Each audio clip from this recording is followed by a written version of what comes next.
نحمدہ و نصلی علی رسولہ الکریم۔ اسلام کے ارکان میں سے ایک بڑا رکن زکوٰۃ ہے۔ اللہ پاک نے قرآن پاک میں نماز کے ساتھ 32 مرتبہ کم و بیش نماز کے ساتھ زکوٰۃ کا ذکر کیا ہے۔ اس کے علاوہ اور متعدد بار اللہ پاک نے قرآن پاک میں زکوٰۃ کا ذکر کیا، وَأَقِیمُوا الصَّلَاةَ وَآتُوا الزَّکَاةَ وَإِقَامُوا الصَّلَاةَ وَإِیتَاءِ الزَّکَاةِ، اس طرح سے۔ اور پھر زکوٰۃ ادا نہ کرنے پر سخت قسم کی وعیدات ہیں۔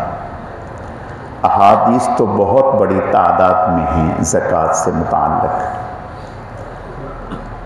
آپ صلی اللہ علیہ وسلم کے پاس جو بھی کوئی وفد آتا تو آپ صلی اللہ علیہ وسلم جب اسلام کا تعارف فرماتے تو عبادات میں اور اسلام کے ارکان میں پہلا رکن نماز اور دوسرا زکوٰۃ۔ یہی وجہ ہے کہ سیدنا صدیق اکبر رضی اللہ تعالیٰ عنہ جب لوگوں نے زکوٰۃ کے بارے میں پس و پیش کیا، انکار کیا، تو فرمایا کہ میں ان سے قتال کروں گا۔ باوجود اس کے کہ سیدنا عمر بن خطاب رضی اللہ تعالیٰ عنہ نے فرمایا کہ بھئی ابھی حالات ٹھیک نہیں ہیں، آپ تھوڑا سا نرم ہاتھ رکھیں۔ فرمایا نہیں، حضور کے زمانے میں جو بکری کا ایک بچہ بھی زکوٰۃ میں دیتا تھا، اب اگر وہ نہیں دے گا تو میں اس سے قتال کروں گا، جہاد کروں گا۔ زکوٰۃ کے لغوی معنی ہوتے ہیں پاکی کے، بڑھنے کے، برکت کے، اور اصطلاحی معنی ہوتے ہیں مال کی وہ مقدار معین جو اللہ تعالیٰ کا حکم سمجھ کر ہم غریب کو دیتے ہیں۔ تو جب یہ مال ہم اللہ کے راستے میں نکال کر دیتے ہیں تو اللہ تعالیٰ اس کی برکت سے جو ہمارا بقیہ مال ہوتا ہے اس کو پاک بھی کر دیتے ہیں، اس میں برکت بھی ڈال دیتے ہیں، اس میں اضافہ بھی فرماتے ہیں۔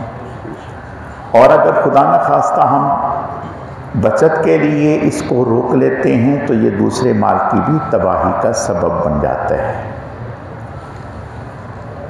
زکوٰۃ چونکہ اسلام کا ایک رکن ہے، عبادت ہے، یہ عام ٹیکسوں کی طرح نہیں ہے کہ کوئی ٹیکس ہے، نہیں۔ یہی وجہ ہے کہ زکوٰۃ مسلمان پر ہے، غیر مسلم پر نہیں۔ چونکہ غیر مسلم جو ہے وہ عبادت کا مکلف نہیں، مسلمان عبادت کا مکلف ہے، تو اس لیے پہلی شرط یہ ہے کہ زکوٰۃ مسلمان پر ہوگی، غیر مسلم پر نہیں۔ دوسری شرط یہ ہے کہ بالغ پر ہوگی، نابالغ پر نہیں۔ جیسے نابالغ پر اور دیگر احکامات متوجہ نہیں ہوتے، مثلا روزہ نابالغ پر نہیں ہے، نماز نابالغ پر نہیں ہے، حج نابالغ پر نہیں ہے۔ اسی طرح نابالغ بچہ جو ابھی بالغ نہیں ہوا، اگرچہ وہ مالدار ہے، اس کے پاس مال کی اتنی تعداد ہے کہ اس پر زکوٰۃ آتی ہے، لیکن پھر بھی اس پر زکوٰۃ نہیں ہوگی چونکہ وہ بالغ نہیں۔ تیسری شرط عاقل ہونا۔ اگر کوئی مجنون ہے، پاگل ہے، دیوانہ ہے تو اس پر، اس کے مال پر زکوٰۃ نہیں۔ جیسے دیگر شرعی احکامات نابالغ پر، مجنون پر، دیوانے پر نہیں ہوتے، دیوانے پر نماز نہیں ہے، اور دیوانے پر حج نہیں ہے، پاگل پر روزہ نہیں ہے، اسی طرح اس پر زکوٰۃ بھی نہیں۔ پھر اسی طرح آزاد ہونا، غلام کے مال پر زکوٰۃ نہیں۔ پھر اسی طرح صاحب نصاب ہونا۔ صاحب نصاب کہتے ہیں کہ اس شخص کے پاس اتنا مال ہو جس پر زکوٰۃ آتی ہو۔ اب وہ کتنا مال ہے؟ تو شریعت مطہرہ نے چاندی میں 52.5 تولہ چاندی اور سونے میں 7.5 تولہ سونا۔ اگر کسی کے پاس 52.5 تولہ چاندی ہے تو اس پر زکوٰۃ آئے گی، اور اگر کسی کے پاس 7.5 تولے سونا ہے اس پر زکوٰۃ آئے گی۔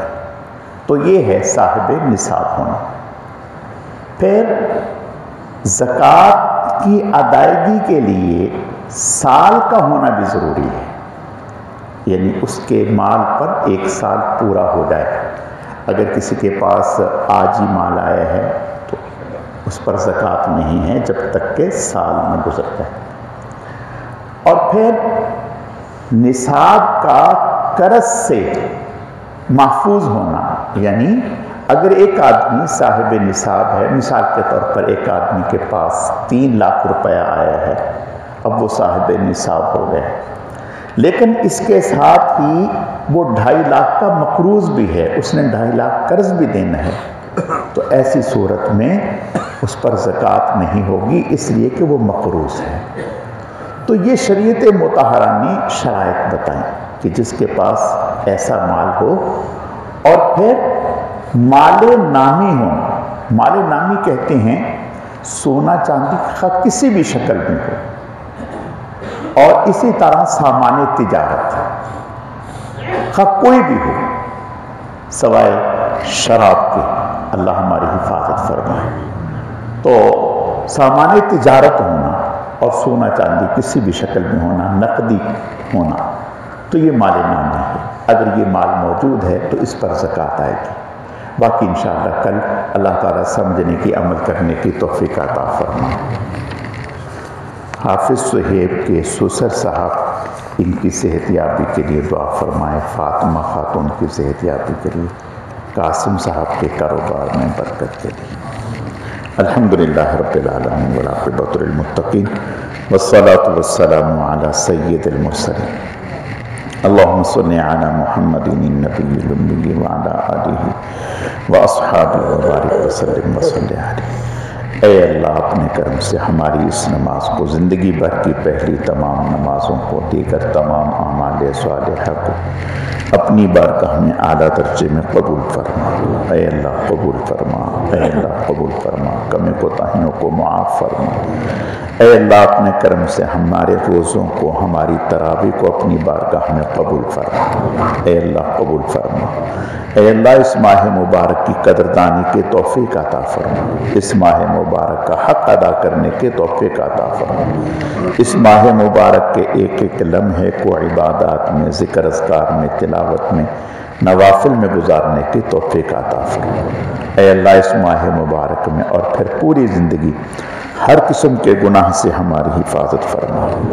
اے اللہ اس ماہ مبارک کی وہ ساری کی ساری خیر و برکتیں، انوارات جو آپ نے جناب رسول اللہ صلی اللہ علیہ وسلم کو، صحابہ اکرام کو عطا فرمائے، وہ ہمیں بھی نصیب فرما دیجیے۔ اے اللہ اپنے کرم سے اس ماہ مبارک میں ہر طرح کی نیکی کو اختیار کرنے کی توفیق عطا فرما، ہر قسم کے گناہ سے بچنے کی توفیق عطا فرما۔ اے اللہ بیماروں کو صحت و تندرستی عطا فرما دیجیے۔ جتنے بھی لوگ بیمار ہیں، خاص طور پر جن کے لیے دعا کے لیے فرمایا گیا اور جن کے لیے نہ کہہ سکے، اے اللہ سب کو صحت و تندرستی عطا فرما دیجیے۔ مسلمان مرحومین کی مغفرت فرما دیجیے۔ اے اللہ اپنے کرم سے فلسطین کے مظلوم مسلمانوں کی امداد فرما دیجیے، انہیں مکمل فتح اور کامیابیوں سے ہمکنار فرما دیجیے۔ اے اللہ آج کے دن کو ہمارے لیے باعث رحمت بنا دیجیے، باعث برکت بنا دیجیے، ہر طرح کی عافیتیں، خیر بھلائیاں مقدر فرما دیجیے، ہر قسم کے شرور سے ہماری حفاظت فرما دیجیے۔ سبحان ربک رب العزت عما یصفون وسلام علی المرسلین والحمد للہ رب العالمین برحمتک یا ارحم الراحمین۔